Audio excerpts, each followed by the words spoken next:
Joe Biden to join picket line with striking auto workers in Michigan. Washington. President Joe Biden will travel to Michigan on Tuesday to join the United Auto Workers on the picket line in an extraordinary display of support for the union's strike against the nation's three largest automakers. Biden's trip comes after UAW President Shawn Fain invited Biden to join the picket line in remarks Friday as the union ratchets up its strike against Ford Motor Company, General Motors and Stellantis.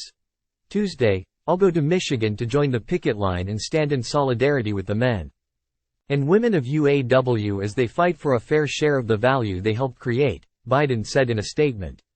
It's time for a win-win agreement that keeps American auto manufacturing thriving with well-paid UAW jobs.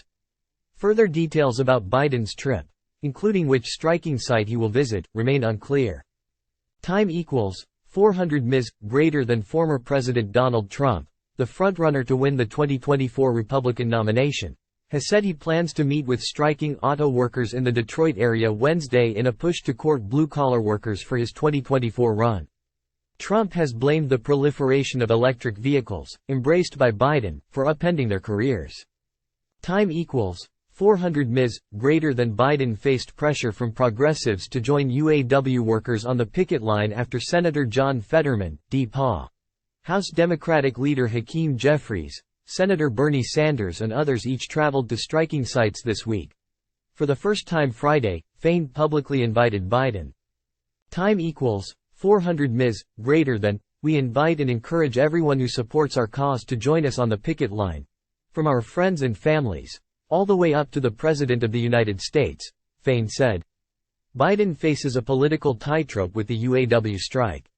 He has decades of close ties with organized labor and said he wants to be known as the most pro-union president in U.S. history. But Biden also wants to avoid national economic repercussions that could result from a prolonged strike. Biden has endorsed UAW's demands for higher pay, saying last week that record corporate profits, which they have, should be shared by record contracts for the UAW. But at the request of the UAW, Biden has stayed out of negotiations between the union and automakers. Fain extended the invitation after announcing plans to expand UAW's strike to 38 new sites across 20 states.